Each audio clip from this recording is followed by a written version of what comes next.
I came back home to raise crops and, God willing, a family. So you want me to marry you then? I love you. Scotland. My land.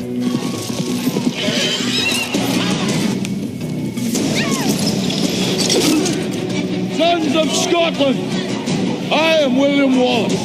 He's quite a heroic character. He's completely uncompromising, which is why he's such an extraordinary character, and why there's a 300-foot monument still standing in Scotland. This one will fight forever. It's a wonderful story, and I hope that people understand how important it was to this man to fight for what he believed in.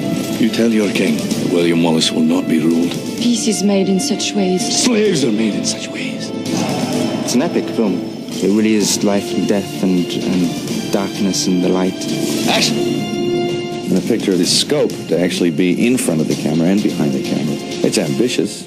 I must admit I burned a few brain cells on it. This is going to be a picnic.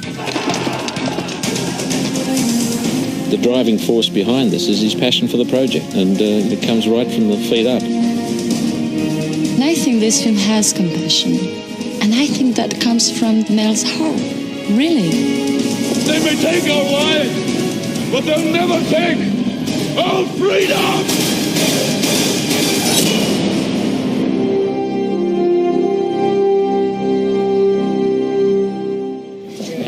Stand by. Let's get our original positions, please. Here we go. Room. Sound speed! Decamera marker.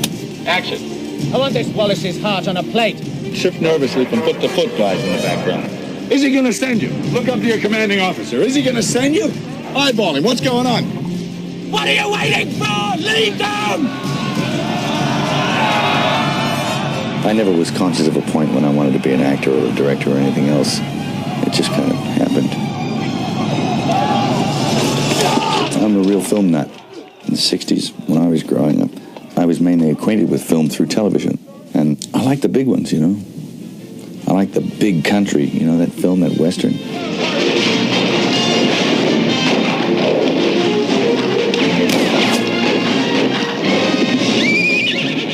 I like Double Indemnity with Fred MacMurray and Barbara Stanwyck. Romantic films, you know. We did it so we could be together, but instead of that, it's pulling us apart, isn't it, Walter? What are you talking about? And you don't really care whether we see each other or not. Shut up, baby. But at the same time, I liked Spartacus, you know, the huge epic films.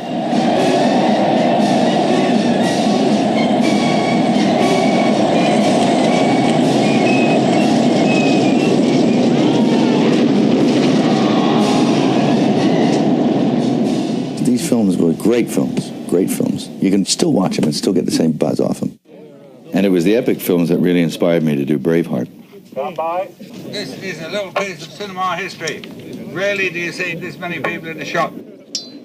The script was given to me on an acting basis, of course, but I felt like I had to tell the story all of a sudden because I kept reworking scenes in my head, you know. So that's a fairly good indication that you should probably direct it if you're building the images and sequences in your head. I am William Wallace.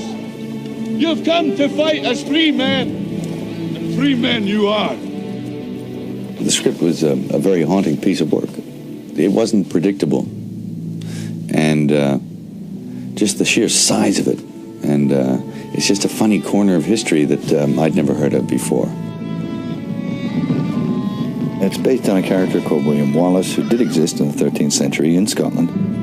He was a commoner. He was also a patriot. He was actually successful in defeating the English. Wallace was truly interested in liberty and loved his country, and he really just wanted to be free and wanted freedom for his fellows. But at the same time, he was kind of a savage. Because at the Battle of Stirling, he skinned the commanding officer on the other side and turned him into a belt. Probably a matching handbag and shoes, too, but so this is the dichotomy of the man. If we join, we can win. If we win, well, then we'll have what none of us have ever had before. A country of our own.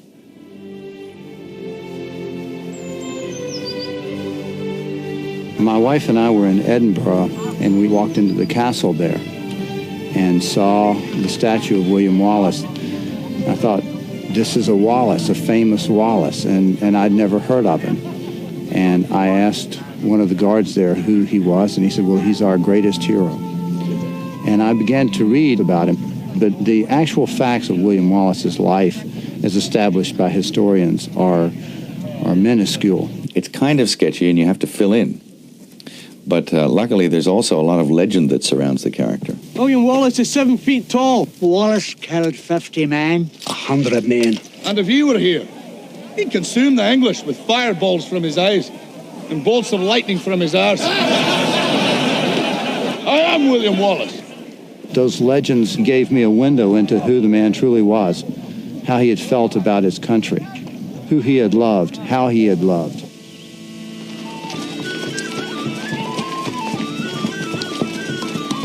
I'm playing Murren, who is the woman who William Wallace falls in love with. And it starts in the marketplace where they notice each other again, and I think it's a love at first sight thing.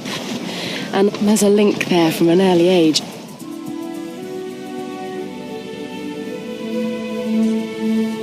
They knew each other when they were kids, and they had this kind of a spiritual bond early on. And when he came back for her, and it was all meant to be. I love you. Always have.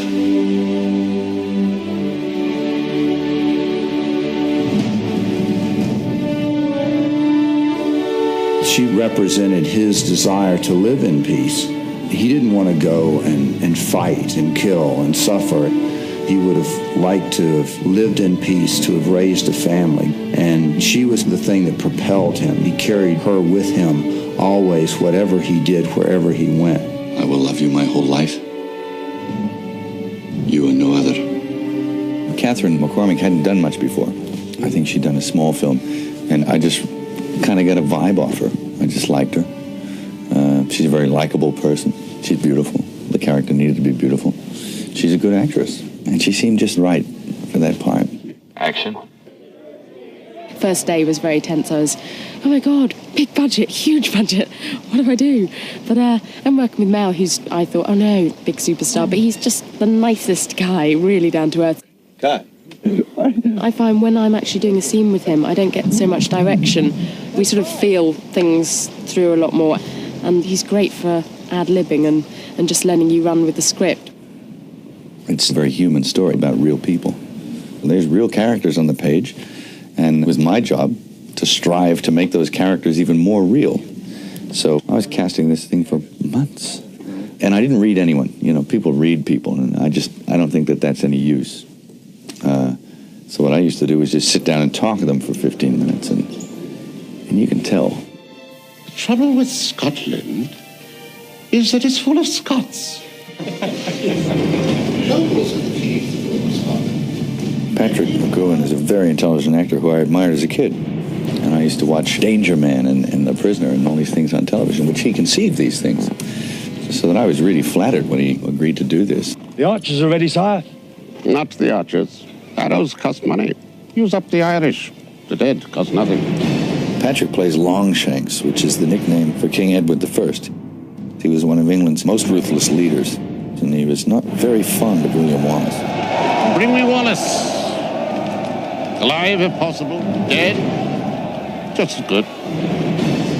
Longshanks spent most of his reign procuring Scotland and getting that within his realm so that he had control of that. And he did subdue Scotland, so he should make you feel like a subject, you know, which Patrick has the capacity to do that. His performance as Longshanks is very sinister. Wallace has already killed the magistrate and taken control of the town. Action!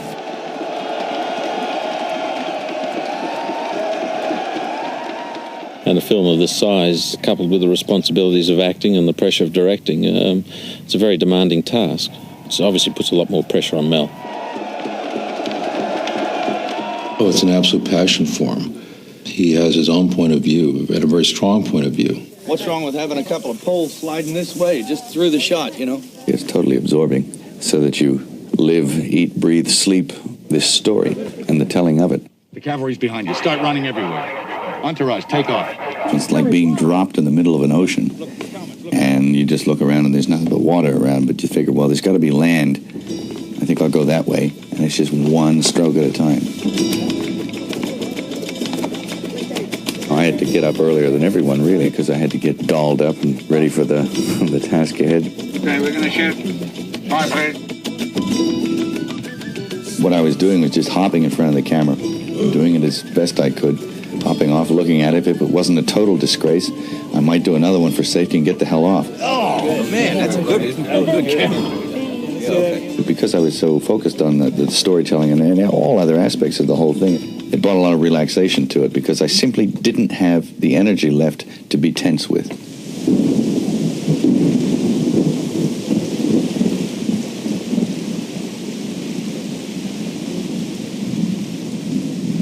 Scotland was very rainy. I mean, it rained almost constantly. Not the real teeming kind of rain, but the kind of rain that always drizzles and never stops.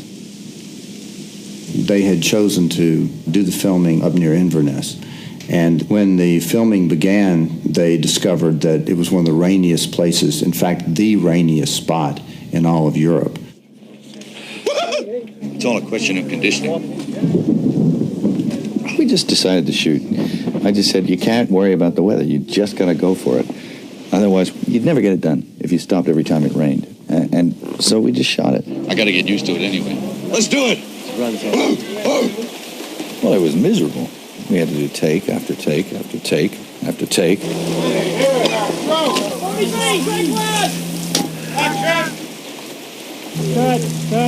Hold it.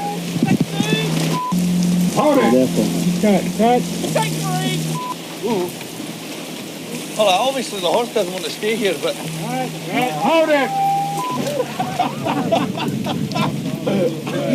I was getting phone calls, and they were telling me, oh, conditions are just miserable. It looks absolutely gorgeous, but every step is an effort. Our noble saviors have arrived. I think it helped creatively on the film. The mud got all over everyone's clothes and on their faces, and it created a look that we would not have had if the weather didn't design it for us. It's primitive, man. There's dirt under their fingernails. But as it would have been, you know. In the 13th century, I'm sure that the mortality rate was high, and anybody that managed to survive was of really hardy, strong stock. If the plague didn't get them, or if they weren't eaten by leprosy or some horrible thing, if you lived past the age of 30, you were a Superman. I shall offer a truce and pie him off. Who knows, son? I am the Princess of Wales. She meets him because the king organized a meeting to make a compromise for peace. They come from two different worlds. She's a princess, he's a poor Scottish man. But somewhere she realized that they are very similar, and she feels with him not lonely anymore.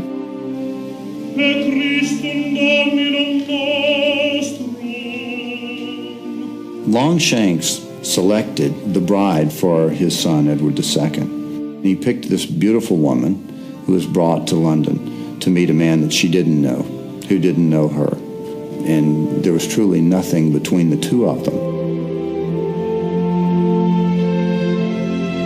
It's her big day because she's getting married.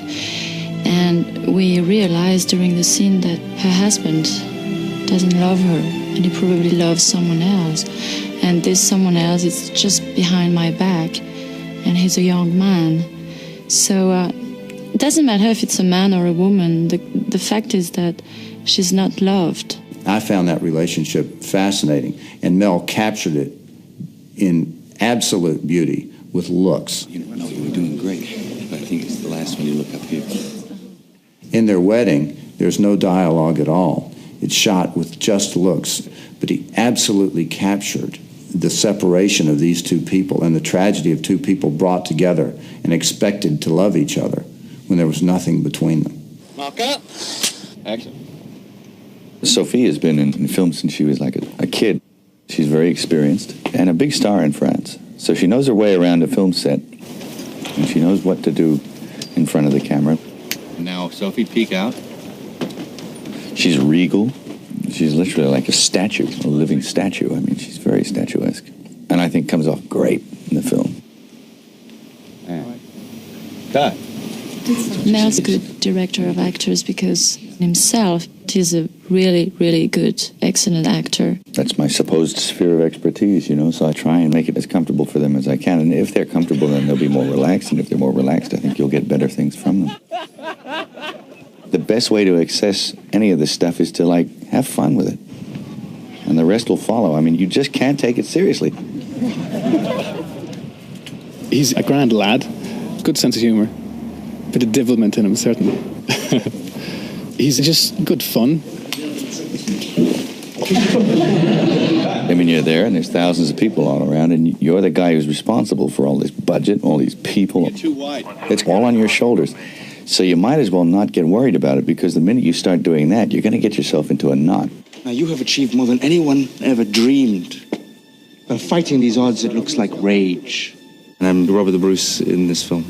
He's sort of the head of the nobles, whom William Wallace comes to visit to basically try to get them on their side, to unite the country to beat the English. Well, there's no telling who'll be next.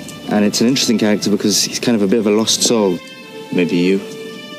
He wavers. Maybe me.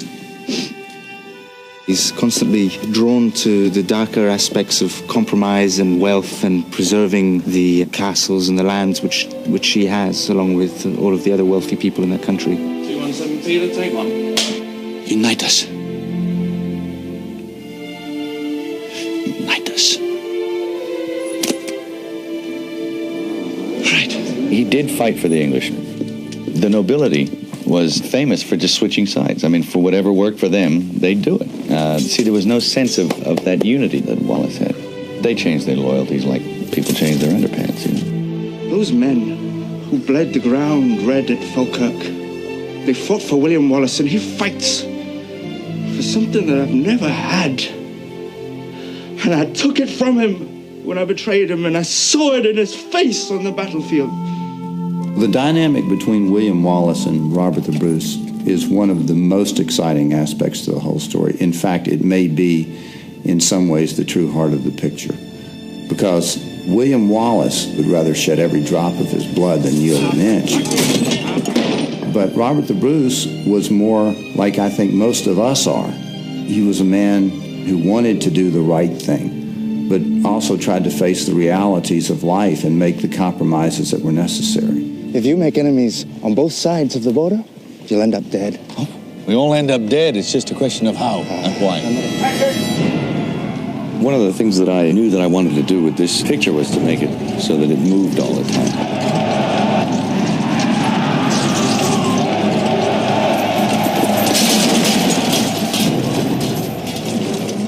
I watched all the battle films I could lay my hands on to see the kind of territory that's been covered before, and then tried to go further with it and really get the feeling of what it must be like to be in the middle of a 13th century battle. Get the smell of it. Your friends are being hacked to pieces. They're getting war picks slammed into their helmets, and their brains are falling out. My God. You have to execute it like a battle. So a large number of people sat around the table, and we actually planned these battles out, did storyboards and the whole 9 yards, because we knew that once we got in there, we were going to have to rely a lot on pre-planning. So be absolutely still and just looking straight ahead at what you got to do and what might be coming at you.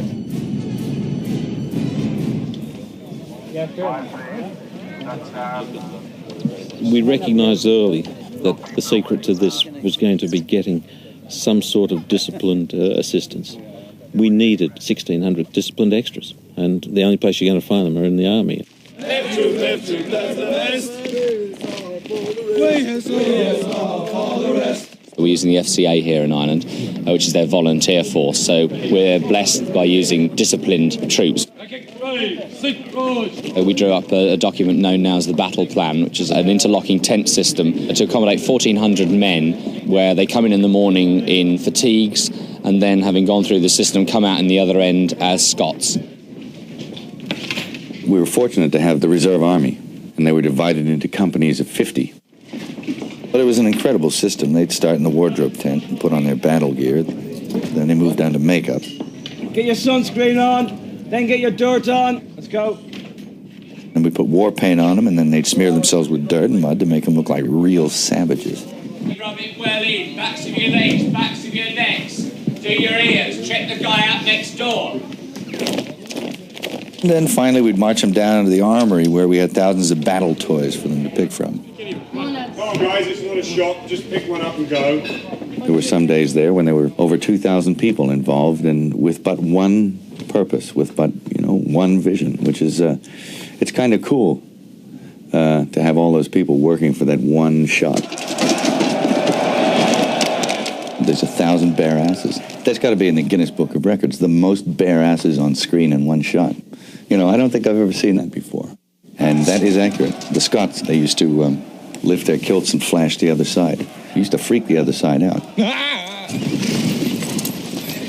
No point resisting. You're outnumbered and trapped. Now, where's Wallace? The military brilliance and innovative spirit of William Wallace is one thing that certainly comes through in the film. He was inventive. He was a genius of military strategy. He was an instinctive battlefield commander. And it's fascinating to look at a man who was able to pick up a sword and stand his ground on the battlefield.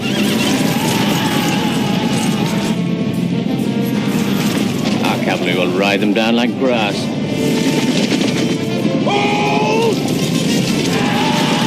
Wallace was the first person to really stand up against these horse charges with the use of the schiltrum, which is like a lot of sharpened wooden stakes. They could group into a small thing and have a porcupine skin so nobody could gain access.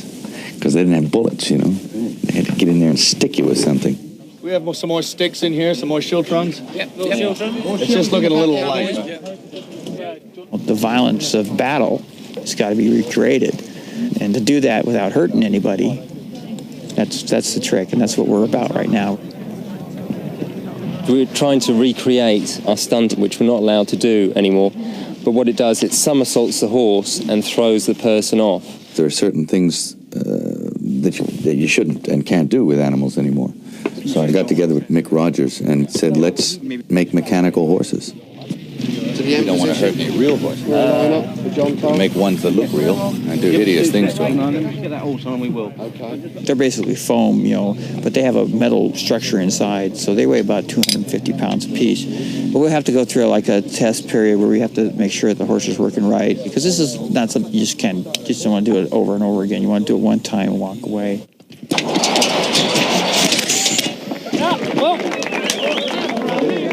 Get ready to shoot, Connor. All right, the track is now live, so keep off the track. Stay off the tracks. This shot here, it's expensive. These horses cost $100,000, and the track costs about $40,000, and the time involved. 30 stunt guys. We're trying to put 9 horses, 3 of them mechanical, crashed at one time. Here we go. And roll. It's great. I don't think anyone's ever done that before. And action!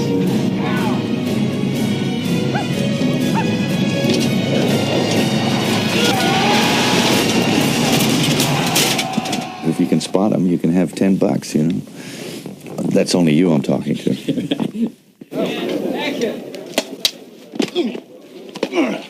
When you're doing battles, you have to have the choreography of the hand-to-hand stuff planned and blocked. Bang, bang, bang.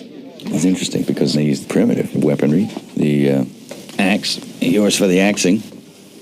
Just quite impressive, just a big chopper. Oh, that's some piece of work. Deep injuries, mainly impact implements. The hammer, the Common Garden mallet. There's the chain with the ball and chain. Just a 360-degree impact instrument. I invented this myself, and it's just like to wear over the forearm as a protection from things that fly up. And I said, while you're at it, hey, stick some arrowheads in it so I can jag people with it and stuff. That's where my imagination's at.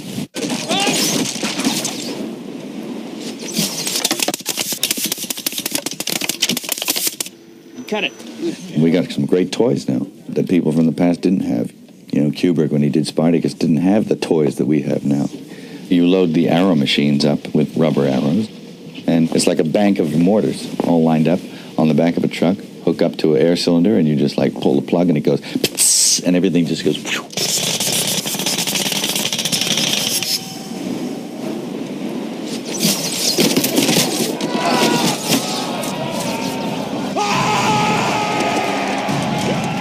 Wallace was a man of the people, and he had a real vision for what the country could be, and his men loved him. They'd follow him into hell. Are you ready for a war? Stand by, ready, and action!